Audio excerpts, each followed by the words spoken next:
We do. We have a love-hate relationship with our jobs. Like, if you show me a teacher who loves their job all the time, I'll show you a teacher who's doing something illegal. Like, that teacher's selling drugs in the parking lot after school. Like, yeah, no wonder, Miss B. No wonder you love your job. You're on tier 1, step 2, making six figures, right? Like, I have a love-hate relationship with my job. Whether I love my job or hate my job largely depends on the time of year, you know? Like, June, July, August, I love my job. I love my job. I do. I love it. My summer schedule is the best. Like, I work. We all work during the summer. There's no such thing as summers off anymore, but it's easy work. I teach swimming lessons. I get to be in the pool, and then I come home early and spend the day with my kids. You know, I'll be sitting in a lawn chair outside thinking to myself, I could do this job for the rest of my life. This is a great job. And then fall comes around, school starts again, but it's still fun. Fall is a fun time to be a teacher. You got Halloween, you get to see your students again, they're adorable, everyone's got fresh haircuts, you know? So it's still a fun time to be a teacher in the fall. Then the holidays come and go, right?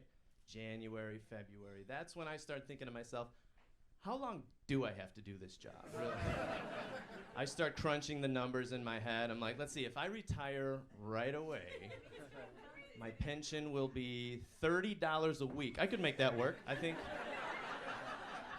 Start shopping at Aldi. I could pinch some pennies.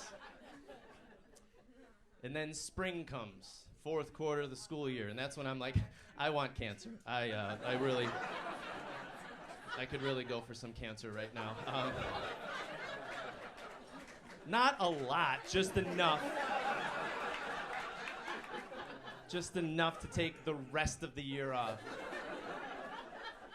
I don't want to die, although I would never have to teach again. Dude, love-hate relationship with my job. My first teaching job was on the west side of Chicago, Chicago Public Schools. West side, yeah. I still think about that school. I spent 5 years there. It was in what you might call a tough neighborhood, okay? My students were tough. I think about them every single day. I still think about them. I left a piece of my heart in that place. Those kids were tough. I'll never forget the first time I was outside with a group of kindergartners playing kickball, and we heard a gunshot like a block away. See a guy dart out of an alley and run away. I forgot that I was responsible for all these kids for like half a second. My white ass bolts for the door. Then I remembered, oh, I have all these kids, I gotta get them inside. I turn around, they're still playing kickball. I'm like, boys and girls, I'm pretty sure that was a gunshot. They're like, yeah, one. It's only if there's more than one.